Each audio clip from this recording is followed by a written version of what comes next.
This week, ABC Action News is debuting a new series of reports called Full Circle, bringing you more of the story like never before. And tonight, our Paul Legrone explores the contrasting world of immigration. Some are able to buy their way to U.S. citizenship, while others are facing increased enforcement. Good morning, everyone. Good morning. On a Friday morning inside this immigration office, Chile. They came far and wide. China. For a better life in Tampa Bay. I'm from the Netherlands. Palestine. To live in Tampa Bay is really pretty awesome. I've been waiting for this moment for a long time in my life. Theirs is the story of success. Congratulations, you're now a United States citizen. How could I? It's a hard thing to explain. But for Army veteran Elliot Martinez, the road to the American dream for his Honduran wife, I want my wife back. I need her. Has taken a heartbreaking detour. I find myself very lonely, and I'm not a man that ever used to cry, but I find myself crying every once in a while because I miss her. Like many immigrants from Central America, his wife Consuelo came to the United States illegally 18 years ago, but was allowed to stay as long as she didn't commit any crimes and she checked in with immigration officials once a year. But that all changed 2 months ago while she was working on becoming a U.S. citizen. On the way to the lawyer's office, we got outside the door. And they called her on the phone and told her she had to leave the next day. Tampa immigration attorney Samson Koyanda is seeing a surge in cases like Elliot's. After the election in 2016, there was a fever-pitched atmosphere. The emphasis was no longer on deporting criminal aliens. The emphasis was on deporting everybody.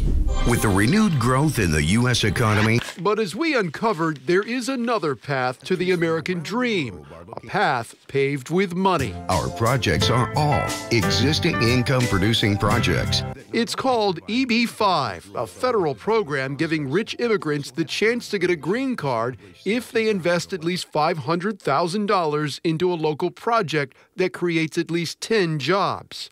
And if you need any proof that EB-5 money is being pumped into Tampa Bay, look no farther than the Tampa skyline. According to the website of Atlantic American Partners, one of the premier EB-5 investment firms in Tampa, they raised $4.5 million to build the Aloft Downtown Hotel, $12 million to redevelop the La Meridian Hotel, which used to be a federal courthouse, $19 million to build the 500 Harbor Island high-rise, $23 million for the 915 apartment building. And beyond downtown, the new Current Hotel, now under construction at Rocky Point, fetching $9 million in foreign funds. Even your nondescript neighborhood strip malls like this one on Hillsborough Avenue got a boost from overseas, $3.5 million.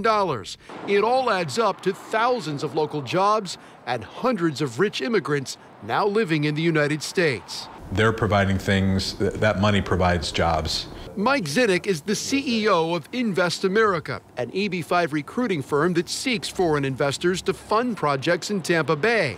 That is a huge benefit to the United States, huge benefit to the communities that these projects are being built in. There are people who have money who are able to get into the country, and there are people who don't have money who are not able to get into the country.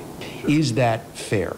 The EB-5, the pathway is they're putting hard money at risk for a very long period of time, and they may never see that money back. That kind of risk has led to allegations of fraud spelled out in this federal lawsuit filed against a South Florida development company that used EB-5 money from Chinese and Russian immigrants who sued, claiming their money was misspent.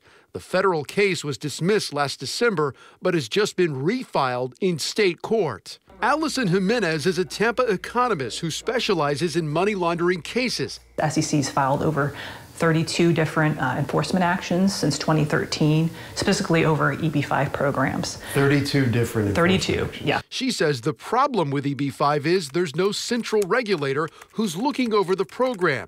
And many times the investment documents are in Chinese, making it hard for banks to know if the money is legitimate. It sounds like you consider EB-5 in some ways to be like a Ponzi scheme. Yes, so they have in fact been Ponzi schemes, and some of them plain old fraud. Zinnick, who says he's never been sued, admits the industry could use more regulations.